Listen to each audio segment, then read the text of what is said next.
meilleure image de soi, c'est le commencement de notre génération en fait. C'est quoi? C'est le commencement de notre génération. Là, j'ai vu encore de notre génération, il commence par cette image améliorée de nous-mêmes. C'est-à-dire qu'on est une âme. Voilà. Une âme, quoi. Nous sommes des tzadikim, nous sommes des impurs. Voilà. J'ai pas encore... Voilà. Mais le rabbi, je l'ai encore vu dans Parashat Tavo, Kuitavo, le mana qu'ils ont diffusé dans le contraste de Malchut. Le rabbi dit là-bas clairement, tous les juifs sont des tzadikim parce que, selon le psak du Rambam, si on a eu un héros tchouva, alors on est un tzadik. D'accord. Et il dit encore plus, d'autant plus qu'on a les deux perfections, de tzadik et de bal tchouva en même temps. Et il dit, comme il y a eu les dernières guerres, etc., c'est impossible qu'aucun juif n'ait eu un héros tchouva. Donc on est tous des tzadikim. D'accord. Et vous vous rappelez la halakha du Rambam, si même après quelqu'un, après le mariage, donc c'est le tnaï, la condition du mariage, même après le mariage, on découvre qu'il n'était pas forcément aussi tzadik qu'il prétendait, le mariage n'est pas annulé. Parce qu'au moment où il a fait tchouva, il est un véritable tzadik. Donc en fait, nous-mêmes, on est vraiment des tzadikim parce que ce héros de tchouva, il nous a nettoyés. Il a fait de nous vraiment une entité de tzadik. Je comprends, et vraiment je comprends, mais simplement qu'on a l'impression que c'est comme un niveau qu'on a acquis, mais qu'au quotidien, on doit quand même rester dans ce niveau. C'est-à-dire voilà, c'est notre travail. On a ce niveau, voilà. Mais c'est comme une échelle, quoi. Parfois on descend, parfois on monte. En fait, il faut rester accroché au niveau d'en haut. Je sais pas comment. Bravo, c'est très bien. Et pour y rester, on fait le travail du Benoni. Voilà. Et pour y rester, on fait le travail du Benoni de Marshava, d'Ibor Maaseh. Voilà. Oui, c'est-à-dire à travers la à travers l'expression de notre âme, et c'est vrai par la pensée de la Chassidut. La Chassidut, c'est notre intellect de Gdusha, et Marshava d'Ibor Maaseh, c'est notre expression qui nous permet de nous tenir dans les règles qui nous entraînent à devenir chaque jour un tzaddik. Parce que comme on est Baal Tshuva, on est toujours en train de devenir ce tzaddik qu'on est déjà. Parce que c'est un fait, on est un tzaddik, mais on a besoin de le devenir sans arrêt. Et c'est notre vitalité, le Baal Tshuva. Le Baal Tshuva, c'est qu'il reste jamais à un seul endroit. Il est tout le temps en évolution, vers une élévation, vers une autre élévation, ainsi de suite. Chaque jour, on reçoit la lumière. Voilà. Enfin, une nouvelle lumière. Parce que chaque jour, on a une nouvelle lumière, chaque jour, on est différent, chaque jour, on est plus élevé en réalité. Voilà. Alors pourquoi on croit qu'on chute? On croit qu'on chute parce qu'on est en train de s'élever en réalité. Donc plus je crois que je chute et plus je m'élève. Exactement. Ah, ça c'est bien à savoir ça. Oui, bien sûr, il ne faut pas aller chercher les avarotes. On parle de tout ça. Les gens, quelquefois, me disent attention à ce que tu dis. Alors, je précise, on parle de tout ça aux gens qui sont sérieux. Ah bah oui, on ne va pas parler des gens qui sont des bandits, qui veulent à tout prix faire de mal. Voilà. C'est un sentiment. Voilà. Exactement. Bravo. Alors, très bien, vous avez bien compris. Alors, on souhaite à chacun une bonne année. Ktiva vechatima tova, shana tova metuka, qui est que du bien tangible et véritable. J'ai vu les calendriers qui ont été distribués cette année. Il y avait écrit que l'année de Imot HaMashiach. Voilà. Telle année, donc l'année où on est rentré maintenant, en relation avec Imot HaMashiach. Voilà. C'est ce qui se passe aujourd'hui. C'est-à-dire chaque année, c'est une nouvelle année des jours du Mashiach. D'accord. Et pour accueillir la Géoula Amitit Vashlema, alors ça va venir d'un côté ou de l'autre, d'une action, d'un bon sentiment, ou alors de ce qui déclenche tout, c'est-à-dire le passage de l'exil à la Géoula, c'est la conscience. D'avoir une conscience de Géoula. C'est ce qu'on avait dit tout à l'heure. Et cette conscience de Géoula, c'est les Kabel Pnei Mashiach Tzidkenu, la face du Mashiach, c'est-à-dire d'être vraiment dans une... Notre face. Voilà, notre face, la Fnim. On intériorise la Géoula. Comment l'intérioriser? Par l'étude de la Chassidut. Voilà. Mais intérioriser la Géoula, est-ce qu'on est bien d'accord que, c'est-à-dire, dans ce monde, c'est-à-dire, c'est vraiment une suite de situations, de reflets de Dieu, que Dieu, il veut t'envoyer à chaque fois un message. C'est-à-dire, c'est comme si, en fait, je parle par journée. La journée, c'est des situations qui se succèdent. Et chaque situation, c'est comme si c'est un message qui se traduit à travers une expression d'une situation de la vie. Oui, exactement, également. Oui, mais est-ce que c'est ça ou c'est beaucoup plus Alors, fort? c'est ça, dans le côté de Ashgara Pratit, d'accord, avec lequel on vit, mais ça, c'est encore au stade du Shem Elokim. Okay. Mais au stade du Shem Havayé, c'est la compréhension de la Elokut. C'est-à-dire, alors j'ai pas compris. C'est-à-dire vraiment de comprendre Dieu de chaque jour un peu plus. Comprendre comment il est structuré dans son dévoilement. Les messages de Dieu, c'est comprendre Dieu, les messages de Dieu. Oui, mais je veux dire que comprendre Dieu à travers le monde, ça c'est le Shem Elohim. C'est-à-dire, il s'est passé ça, j'ai vu ça, lui il a fait ça, je sais pas, même Igorat Kodesh, etc. Tout ça c'est dans les réceptacles du Shem Elohim. C'est-à-dire que au sein même de la Teva. Voilà, je comprends que Dieu est avec moi, que Dieu est en train d'agir dans le monde, il se passe des guerres dans le monde, des choses ici. Je vois que les choses bougent vers la Géoula. Vous voyez ? Aussi bien dans ma vie intime, sociale, que dans le monde entier. Vous voyez ? Mais ça reste dans les normes du Shem Elohim. Okay. Pour l'instant, ça ne brise pas la nature de la nature. Voilà. La nature naturelle, entre guillemets. C'est une expression... La vraie nature, quoi. Voilà. Mais... Non, la vraie nature, ça veut rien dire en vérité. Bah, la vraie nature, c'est Dieu, quoi. La vraie nature, ça veut dire qu'il n'y a pas de nature. Ah non, justement. Non, pas la vraie nature, mais la nature du Shem Elohim. C'est-à-dire une nature de perception, un monde naturel de perception. C'est bon ? Non ? Non. Ouais. Nature de perception. Ah, il faut me dire. Ah oui, mais on vous entend. On va demander en ligne qui c'est cette jeune fille qui parle comme ça. Oh là là, géante. Je suis désolée là. Non, mais je vous en prie. La nature de perception, ok. Mais la fnim intériorisée Mashiach Tzidkenu, ça c'est un travail qui se fait par l'étude. D'accord ? C'est-à-dire plus que l'étude elle-même, c'est la compréhension qui découle de l'étude. Ce que l'Admor Hazaken dira l'Aïd-Bonenut. C'est le travail personnel que je fais par rapport à l'étude. Comme vous avez fait là en venant aujourd'hui, vous avez résumé le cours précédent. Voilà. Ça, c'est le travail qui est plus important que l'étude elle-même. Et ça, c'est la Géoula ? Et ça intériorise chaque jour un peu plus la Géoula dedans de vous. Parce que quand vous y pensez vous-même, avec votre propre déduction, ça devient vous-même. C'est ça la face du Mashiach. La face, c'est Pnim, la Fnim, intériorisée. Donc il y a des choses qui étaient auparavant pas du tout évidentes, qui deviennent évidentes uniquement parce qu'on y a réfléchi. C'est comme un problème dans la vie quotidienne. Je réfléchis comment résoudre le problème, j'ai compris, c'est devenu évident pour moi. Oui. Voilà. Donc la même chose dans la compréhension du divin, je ne comprenais pas jusqu'à présent, et tout à coup c'est intériorisé. Vous voyez ? Et ça c'est comme ça que l'on avance vers la Géoula aujourd'hui. Et qu'est-ce que c'est alors l'expression de plus haut ? Vous avez dit plus haut que Elohim. Justement, c'est le Shem Havayé, Yud Ke Vav Ke. C'est ça, voilà, et c'est par le biais de l'étude, parce que ça se structure dans l'intellect. L'essentiel du Shem Havayé, il vient de la Chokhmah, et ensuite il brille dans les sentiments. Il est évident que les fils Sichlo Yeulal Ish, c'est-à-dire que d'après l'intellect, le Ish qui est en nous, les sentiments, vont s'élever. De manière naturelle, je serai un meilleur homme. Un homme meilleur, dans le sens où je ne serai plus occupé à chercher on va dire des ennuis aux gens. Parce que tout simplement, mon esprit est élevé. Mon esprit est intéressé à des choses élevées. Vous voyez ? Comment on peut dire au quotidien, il faut également remercier Dieu si on a la faculté de posséder également une certaine autonomie nous-mêmes. Et il faut rechercher cette autonomie. Une autonomie, en fait, voilà. Voilà. Quand le rabbi nous donne, par exemple, Chitat Rambam, il nous dit sois autonome. Vous voyez ? À la même image que l'on a rapporté une fois où le Baal Shem Tov dit cet homme-là, en désignant un juif Pachout, c'est le pilier de la synagogue, de la Beth Knesset. Et ses élèves ont demandé pourquoi. Il a expliqué, il vient aux heures fixes à la Beth Knesset. Il y a Minyan, il prie en Minyan. Il n'y a pas Minyan, il prie tout seul. Mais lui, ses heures à la synagogue sont là. Alors que d'autres viennent, il n'y a pas Minyan, bon, il ne prie pas. Vous voyez ? Mais lui, il vient, il prie.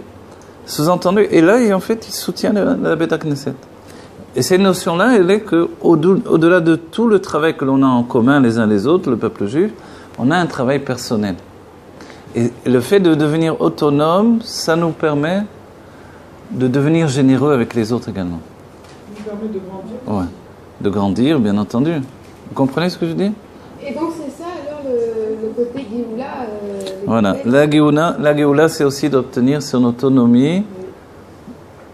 On n'est pas occupé à chercher des ennuis aux autres parce qu'on ne s'ennuie pas. On est occupé. Mais on ne cherche jamais vraiment des ennuis aux autres. Il y a des gens qui cherchent des ennuis du matin au soir aux autres parce qu'ils s'ennuient terriblement. Les gens de Torah. Parce que dans les 4 coudées de leur Torah, ils s'ennuient. C'est pas assez excitant pour eux, exaltant. Alors ils vont chercher des... font faire des problèmes aux autres. Il faut intérioriser la présence de Dieu. Voilà, il faut intérioriser la présence de Dieu, devenir, accéder à une certaine autonomie. C'est vrai que ceux qui l'ont au départ dans leur vie, c'est plus facile. Vous voyez? Je ne sais pas comment vous direz. Comment on peut l'avoir au départ dans les- Moi, je sais que j'ai toujours eu une certaine autonomie. Depuis que je suis enfant, j'écris, je dessine. Je ne suis jamais quelqu'un qui reste inactif. Donc j'ai toujours été occupé, j'ai toujours eu une certaine autonomie. Aujourd'hui même, dans le monde de la Torah, quelquefois les rabbinim, ils se chamaillent entre eux, ils se font de la concurrence, etc., de la jalousie. Malheureusement, j'ai vu que ça existait. Et j'ai pas ce truc-là parce que je m'en fiche pas mal. Parce qu'au bout du compte, j'enseigne, c'est une sorte de métier que Dieu a voulu, d'être conférencier, on va dire. Mais au départ, c'est pas le métier que j'ai visé moi-même. Je le fais comme une nécessité du moment, parce que c'est très important de le faire, ok. Mais en réalité, de mon côté, j'ai une certaine autonomie. J'écris, je dessine, je peins, je fais mon travail de mon côté. Ce qui fait que j'ai pas un besoin des autres. Je suis pas en train de m'ennuyer alors d'aller chercher des problèmes aux autres, vous voyez. Donc, et ça, il faut le développer, ce côté-là. Donc c'est une bracha de Dieu que j'ai eue, que d'autres personnes ont. Et c'est vrai que certaines personnes, on a souligné, lorsqu'ils se retrouvent à la retraite, qui n'ont pas cette bracha de l'autonomie, ils sont totalement perdus. C'est-à-dire perdus, ils sont paniqués. Ils ne savent plus quoi faire en dehors des quatre coudées de leur travail. Donc, évidemment, ce n'est pas bon pour tout le monde de se retrouver à la retraite, vous Mais voyez. si on est connecté à notre Neshama, forcément, on a ce côté autonome. Vous le dites comme ça, alors je le souhaite à chacun, je vous le souhaite tous les jours de notre vie. Malheureusement, ce n'est pas le cas de tout le monde. Les gens s'ennuient. Oui, non, des gens s'ennuient énormément au quotidien. Des gens sont totalement, ils savent pas quoi faire, ils sont totalement jetés, ils savent pas. Voilà. Et des hommes deviennent dépendants de leurs femmes, des femmes de leur mari. Vous voyez, tout ça, ça vient du fait que, indépendamment, il n'a pas sa propre action personnelle. Et ça commence avec l'enfance. C'est pour ça, au-delà de tout, il faut laisser également les enfants s'occuper eux-mêmes. Pas uniquement leur donner des activités tout le temps. Parce qu'en dehors de ces activités, le moment où il n'y a plus personne qui s'occupe d'eux, ils deviennent totalement fragilisés, ils sont incapables de trouver une autonomie. Donc le derrière du Rabbi, c'est ça. C'est de donner à chaque chassid Chabad et chacun qui s'attache à la chassidut Chabad une autonomie qui va lui permettre de devenir indépendant. Et l'idée de la chassidut, c'est que c'est comme ça que je deviens kadosh. Kadosh, ça veut dire mouvdal, séparé. Comme je suis séparé des autres, je peux influencer. Comprenez?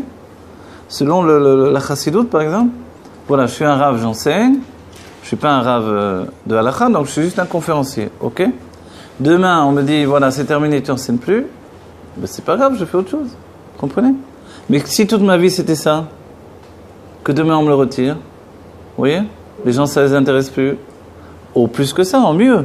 Les gens ils sont tellement remplis de chassidut grâce à Dieu. Alors ils n'ont plus besoin de moi. Vous voyez? Alors qu'est-ce que je vais faire? Non. Alors voilà, immédiatement j'ai de quoi m'occuper.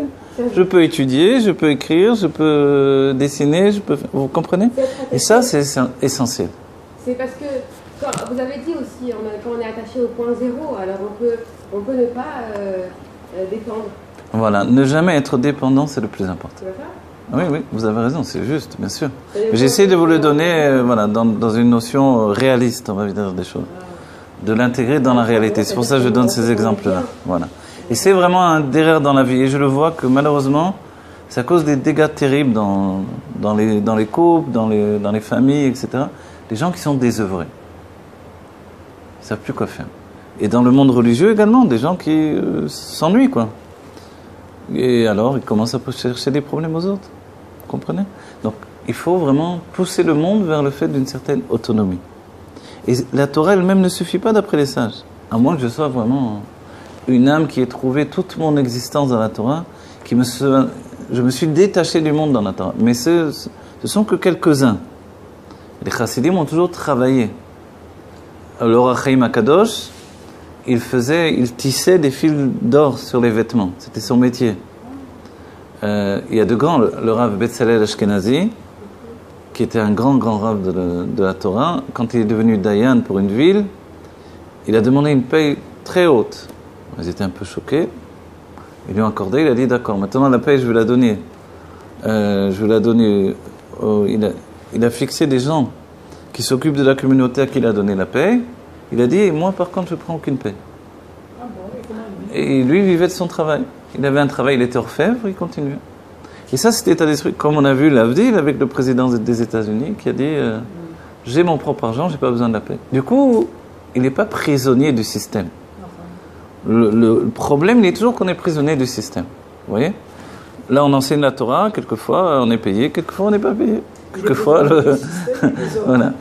voilà. En fait, il faut se dire que le système, il ne m'enferme pas. Si le système m'enferme, c'est terminé pour moi, je suis prisonnier. C'est ce que la Torah a mis en avant depuis toujours. Pour ça, un Dayan, je ne peux même pas lui faire un café. Si je fais un café au Dayan, il me dit merci, après il me dit c'est quoi ton problème? Alors la Torah dit celui-là, il ne peut plus être ton Dayan maintenant. Pourquoi? Ben, tu viens de lui faire un café là. Il était redevable d'un café. Vous comprenez? En fait, toute cette situation-là, elle est de vraiment devenir indépendant. Déconnecté des situations pour pouvoir résoudre les situations. Le number one de la situation de ne pas être dépendant, c'est le mariage, on est d'accord? Number one de ne pas être dépendant, c'est le mariage d'une certaine manière, mais même dans le mariage, au sein du mariage, il y a aussi une certaine dépendance qui se met en place. Quelquefois, il y a la manipulation d'un mari qui veut rendre sa femme dépendante de lui, ou la femme qui veut rendre le mari dépendant d'elle. C'est aussi que ça existe malheureusement. Mais ça, il ne faut pas ça. Mais non, évidemment que non. Le but, c'est que, comme dans tout ce que le Rabbi a fait dans la génération, il faut s'encourager.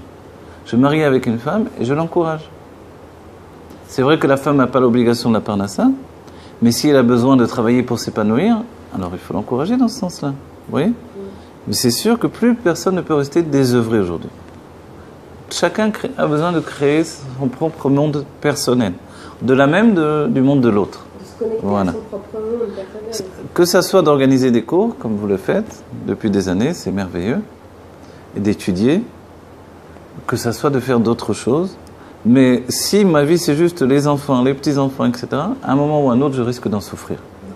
Donc il faut tirer la sonnette d'alarme par rapport à ça aussi également, et dire à chacun, réveillez-vous. Réveillez-vous et trouvez votre propre passion personnelle de vivre. Même si ce n'est pas la Torah. La Torah, c'est une obligation de l'étudier. Mais j'ai besoin d'avoir quelque chose. Même si des hommes se réunissent pour jouer aux boules, à la pétanque, quand même, s'il est passionné par ça, voilà, il y a quelque chose. C'est-à-dire que l'homme a besoin, la femme également, d'avoir une chevra, d'avoir à la fois sa propre passion et à la fois d'avoir un monde qui tourne autour de cette passion. Et ça, c'est essentiel. D'accord? Voilà, c'était une introduction. La passion, c'est simplement de vivre. Non, ça ne suffit pas, c'est pas vrai. C'est pas simplement de vivre. C'est ça le tort des générations précédentes, des maisons entières. Le tort, entre guillemets, oui, mais le tort. Aujourd'hui, on s'aperçoit que c'était un tort, vous voyez? Après coup, avant, on ne le savait pas. Mais combien, justement, de gens des générations précédentes qui n'ont vécu que pour leur vie au quotidien, et qui avaient toujours à l'esprit, on se sacrifie, on se sacrifie. Il n'y avait que cette parole-là.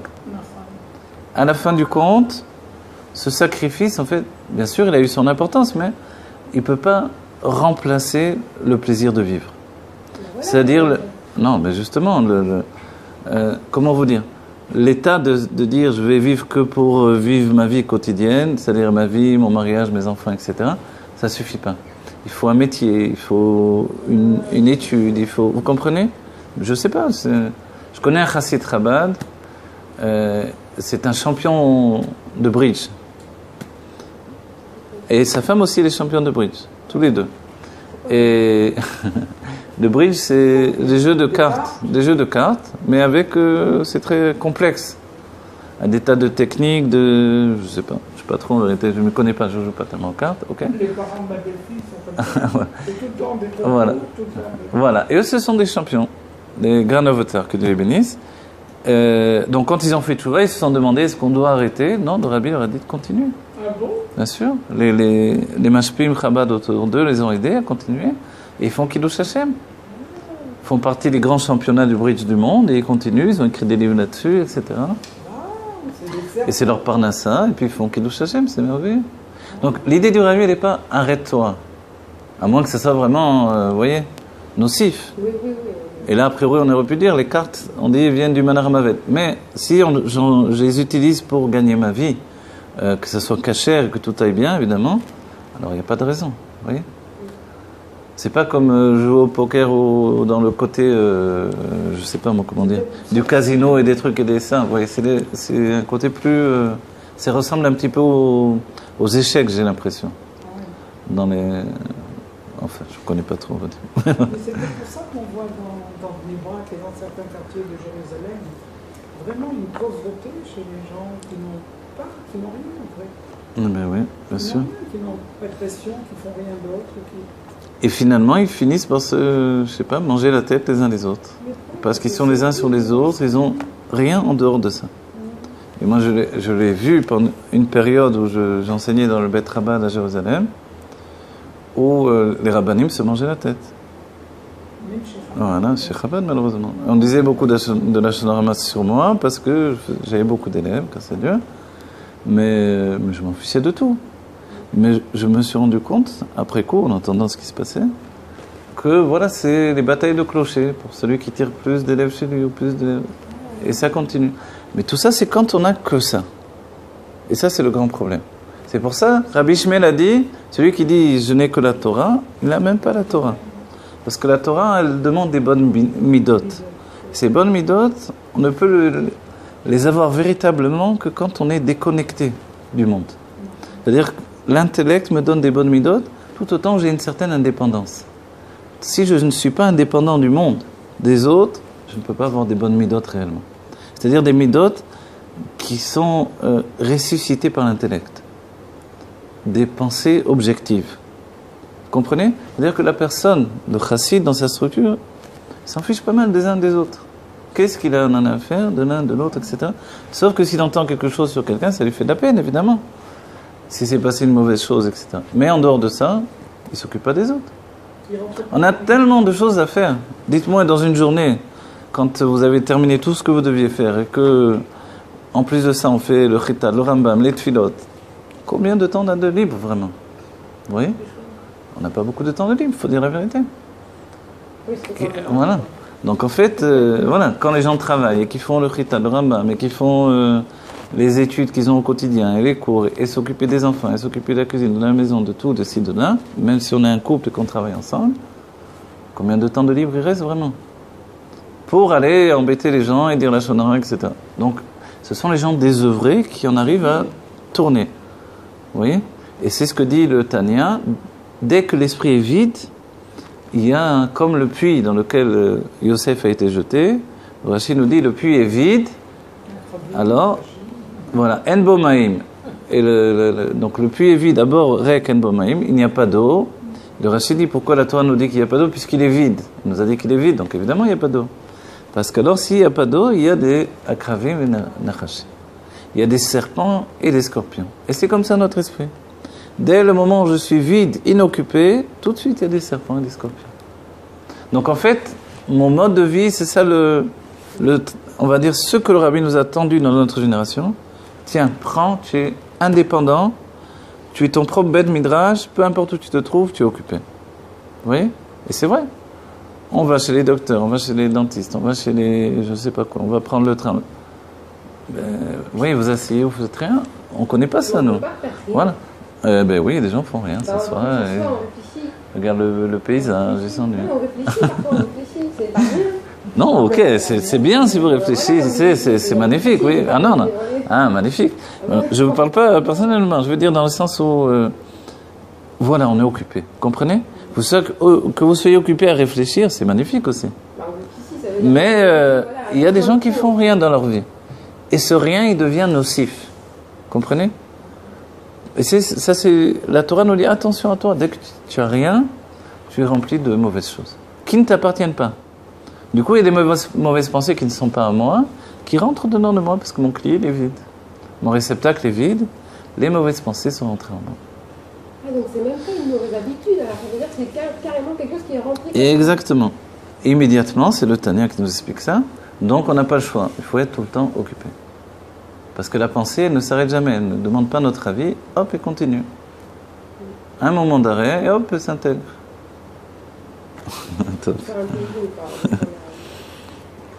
D'un autre côté, quand on est occupé des bonnes pensées, c'est magnifique.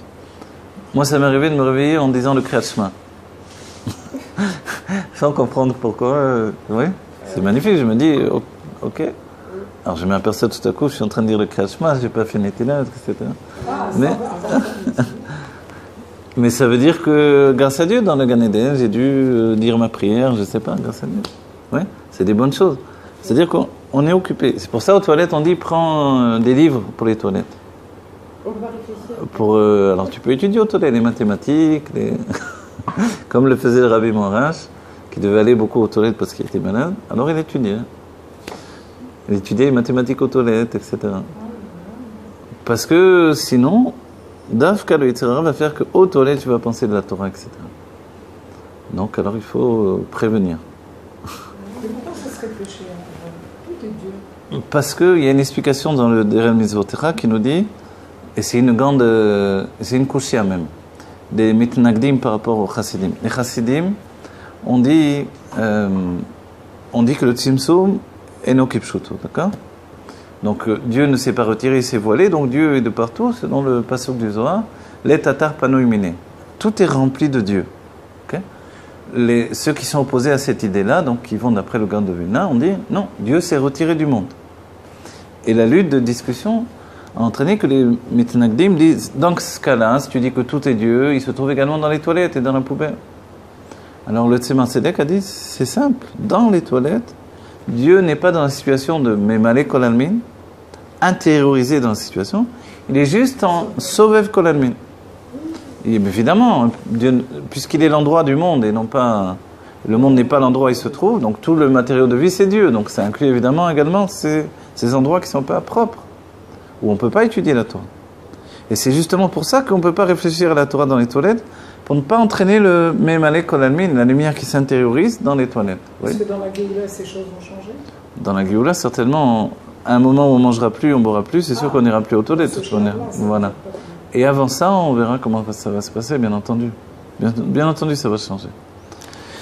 Ok, voilà. Alors maintenant, dans le texte lui-même, Tafresh Bet, on étudie le Tafresh Bet du Rabbi Rachab. Voilà.